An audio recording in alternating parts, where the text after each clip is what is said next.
KM Vision, une génération d'action. Toute actualité sur KM Vision. Pour plus d'informations, appelez au 77 424 34 78 ou le 78 308 30 49.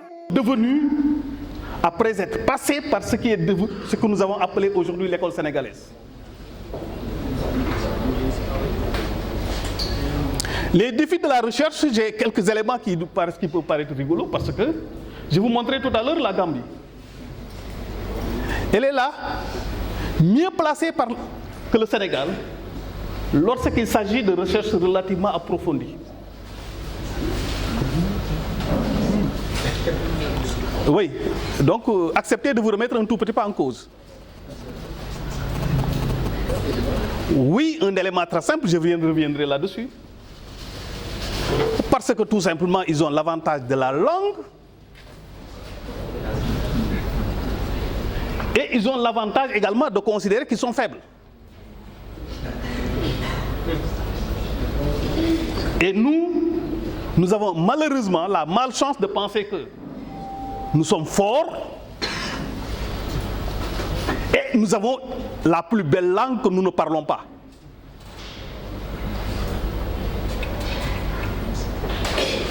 Mais ce n'est pas le pire.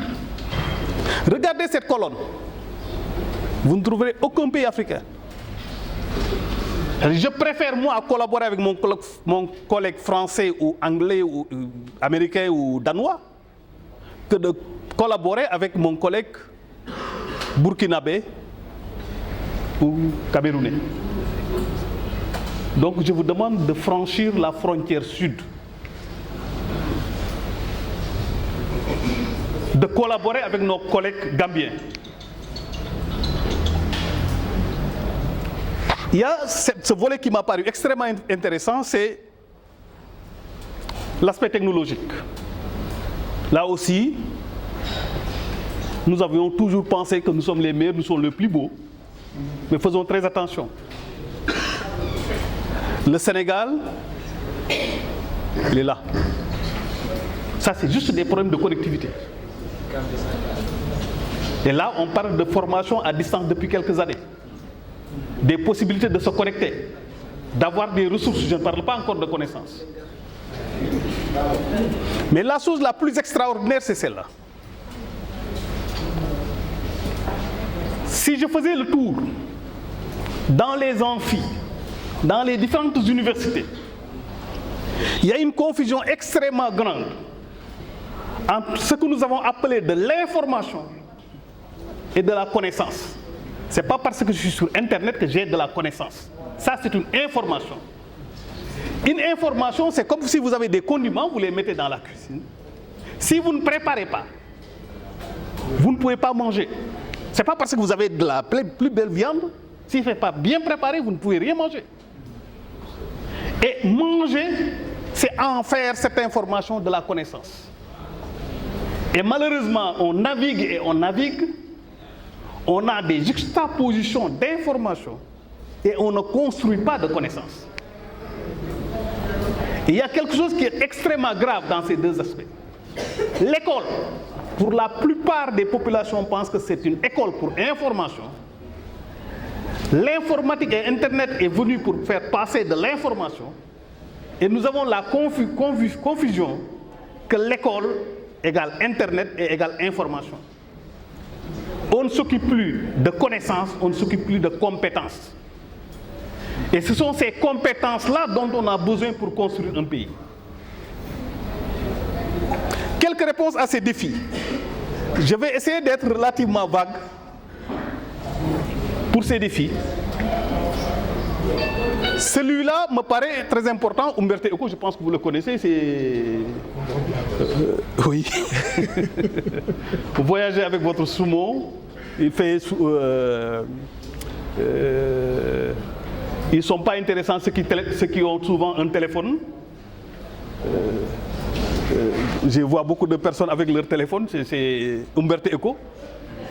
Dit, les personnes importantes, vous ne les voyez pas souvent avec des téléphones. Je dis, mais pourquoi? Et oui, parce que si vous étiez important, il y a quelqu'un qui prend votre téléphone, qui répond à votre place. Il vous remet pour les communications les plus importantes. Et ceux qui ont toujours un téléphone avec eux, avec soi, c'est parce que c'est des personnes qui ne sont pas importantes. Si vous voulez avoir du temps pour vous, vous ne pouvez pas avoir votre téléphone 24 heures sur 24 sur vous. Parce que c'est extrêmement chronophage. Le temps que vous devez mettre pour apprendre, ce temps-là, vous le mettez ailleurs sur de l'information et non pour la construction de connaissances dont je parlais tout à l'heure. Mais ce qu'il dit aussi, là, me paraît très important parce qu'il dit traduire, c'est se confronter à l'autre, au différent, à l'inconnu. C'est souvent le préalable indispensable pour qui veut accéder à une culture universelle, multiple et diverse. Cette traduction nous demande à la maîtrise d'autres langues, mais d'autres formes de langage. Ce niveau est relativement important.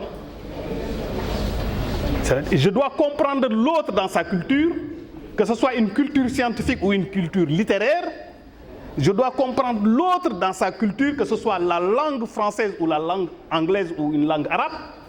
Donc c'est extrêmement vaste. Et cette écriture-là est reprise par quelqu'un qui est extrêmement important dans ce milieu. Malheureusement, il est décédé. C'est Vygotsky, un grand humaniste, pédagogue, psychologue, psychanalyste. Et malheureusement, dans le milieu francophone, on n'en parle pas souvent. Il cite Goethe, allemand, vous le connaissez. Goethe l'avait bien compris, cette question de langue. Lui qui disait, qui ne connaît aucune langue étrangère, ne connaît pas véritablement sa propre langue.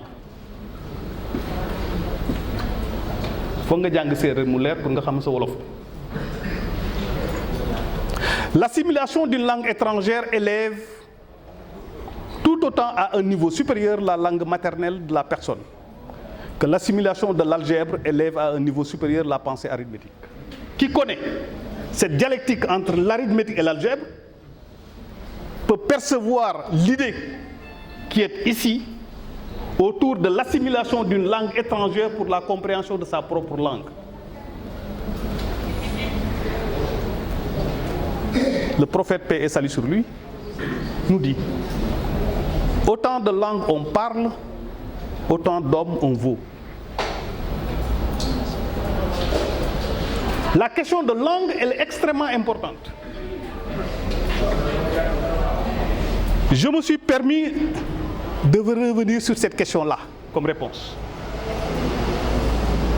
Elle est extrêmement importante. Si ce pays commence à être violent, c'est parce que nous avons un problème de langue. On n'enseigne plus les langues, on n'enseigne pas les langues nationales. Et on n'enseigne pas avec les langues nationales. Or, le corpus du français est extrêmement fort et l'habitus extrêmement faible. Je m'explique. Les linguistes appellent corpus ce qu'officiellement on doit utiliser pour une langue. Vous allez dans une administration, quelle qu'elle soit, normalement dans les tribunaux, dans toutes les structures officielles, vous devez parler français. Ce corpus est extrêmement élevé. Mesuré au Sénégal, c'est de l'ordre de 78%. L'habitus est extrêmement faible.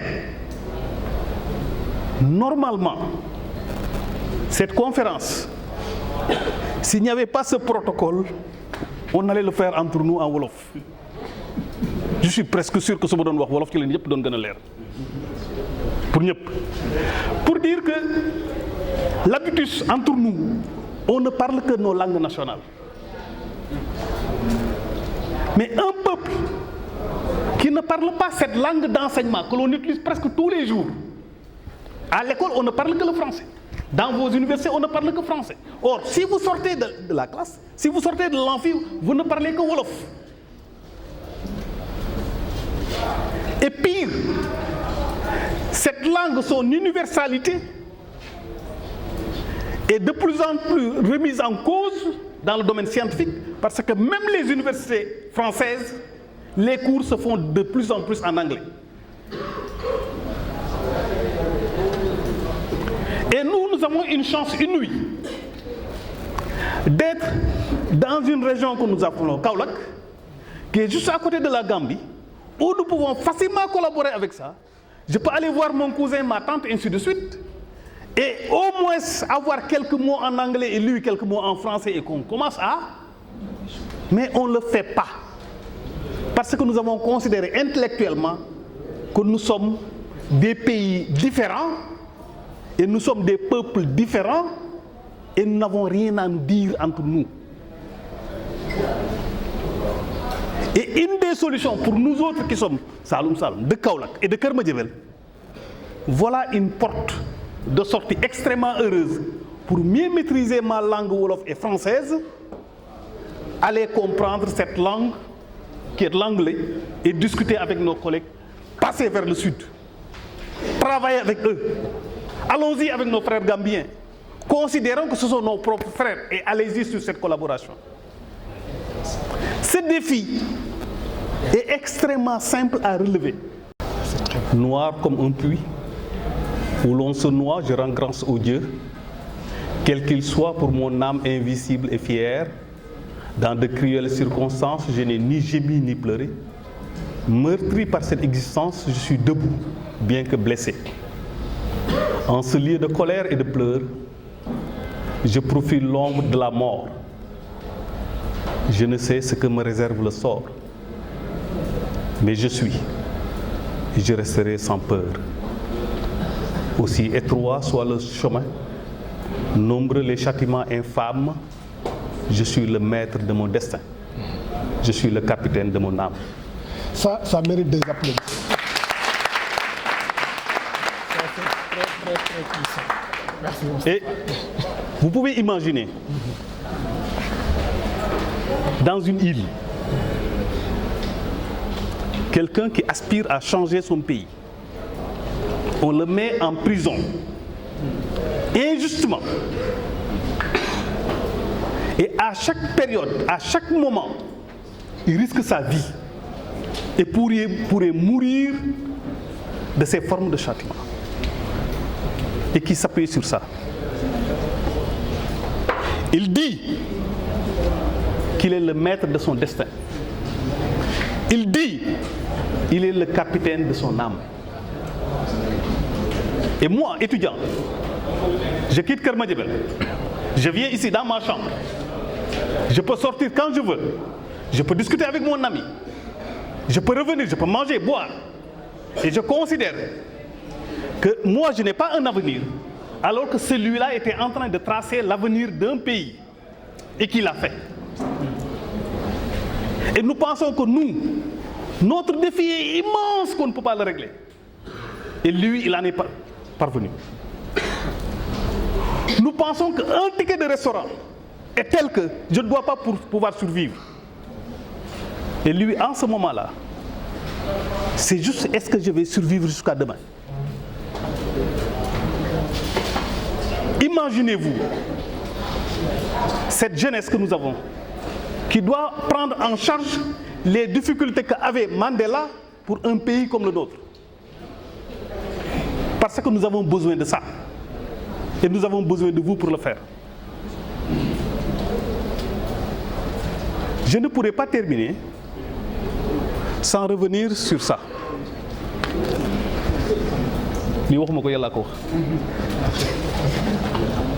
Par le temps, l'homme est certes en perdition. Sauf ceux qui croient et accomplissent les bonnes œuvres. Mais ça ne suffit pas. Il faut qu'ils s'enjoignent mutuellement de vérité, mais aussi d'endurance. Ce que je vous demande, c'est ça.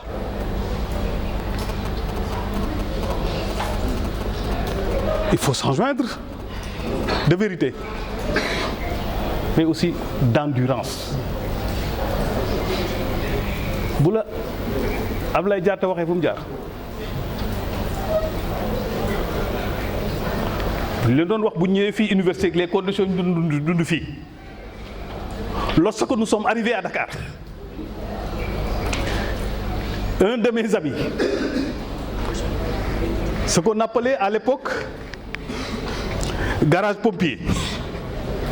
Il n'osait pas prendre un véhicule pour venir ici parce que il ne savait pas si le véhicule devrait l'amener je ne sais pas où. Il était obligé de marcher pour venir là. Certains parmi eux passaient la journée au pavillon A parce qu'ils ne pouvaient pas sortir. Ils ne savaient même pas comment faire pour s'orienter. Ça, c'était les situations les plus simples. Il y a certains qui croyaient être très intelligents. Le matin, très tôt, ils font tout pour avoir leur petit déjeuner. Ils reviennent pour faire la queue, pour avoir le repas. Ils reviennent pour faire la queue, pour avoir le repas du soir. Mais en ce moment, ils ne font pas de cours. Et évidemment, à la fin de l'année, ils rentrent. Ils ont bien mangé, mais n'ont jamais appris.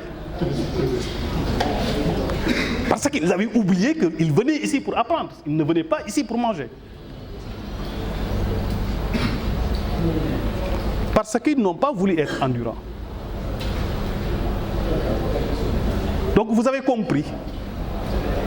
La seule chose que je vous demande, c'est acceptons-nous de nous prendre en charge pour pouvoir prendre en charge nos frères, nos neveux, nos cousins, pour que les difficultés que nous avons vécues, qu'ils ne les vivent pas. Parce que les conditions dans lesquelles nous allons survivre dans les années à venir seront très certainement plus draconiennes que les conditions que nous sommes en train de vivre aujourd'hui. Et il faut les préparer. Donc c'est à nous de préparer les enfants de Keur Madiabel pour que demain, lorsqu'ils viendront ici, qu'ils n'aient pas les mêmes difficultés que vous, que nous. Vos difficultés, je suis passé dans les chambres, évidemment. J'ai vu ce que vous avez vécu, ce que vous êtes en train de vivre. Je ne le néglige pas. Je ne le minore pas. Mais je ne souhaiterais pas que nos neveux et nos petits-enfants qui viendront demain vivent des conditions pires que ce que vous êtes en train de vivre. Et c'est à nous d'arrêter ce flux. Et nous en sommes capables, en prenant en charge les difficultés qui sont les nôtres, aussi bien au village qu'hors du village. Je vous remercie de votre attention. Dans tout l'espace CEDEAO, il n'y a pas un pays qui utilise sa langue nationale ou ses langues maternelles dans son système administratif, dans ses relations d'affaires. Et je pense qu'à ce niveau, vous avez eu à parler du manque aussi de collaboration entre les scientifiques de notre espace, ce qui davantage devrait pousser les chercheurs à plus collaborer pour avoir des résultats qui peuvent être partagés à grande échelle. Et enfin, vous avez parlé du défi lié à la technologie, dont notre principal problème aujourd'hui, c'est la confusion entre l'information et la connaissance. D'aucuns pensent que nous recevons assez d'informations et que nous sommes suffisamment outillés pour pouvoir aborder même certaines thématiques, avoir certaines positions ou aborder certains sujets, alors qu'en réalité, nous n'avons que des bribes d'informations et pas de connaissances réelles par rapport à ces domaines. Ces défis ont été exposés et parallèlement, vous nous avez donné une réponse, une à deux réponses. La première réponse liée à ces défis, c'est pratiquement la réponse linguistique. Tant que nous n'éduquons pas, nous n'enseignons pas nos enfants dans nos langues locales et maternelles, nous n'aspirons pas au niveau de développement que nous souhaitons. Ça va être extrêmement difficile parce que du point de vue, vous avez parlé de corpus et d'habitus qui nous interpellent parce que nous sommes dans ce cercle au sein de l'université. Nous parlons le français dans nos relations professionnelles. Il suffit de sortir de la salle, nous continuons à communiquer naturellement en Wolof. Ce qui nous appelle à deux niveaux. L'effort toujours de maintenir le niveau linguistique en français, mais l'effort aussi de garder le background qu'on a en matière de langue nationale. Et il suffisait de nous enseigner, même en langue locale, d'avoir la facilité de communiquer avec nos parents, avec les autres. Et moi, je pense que naturellement, comme le disait notre feu président Léopold Sédar Senghor, nous devons nous enraciner avant de s'ouvrir aux autres.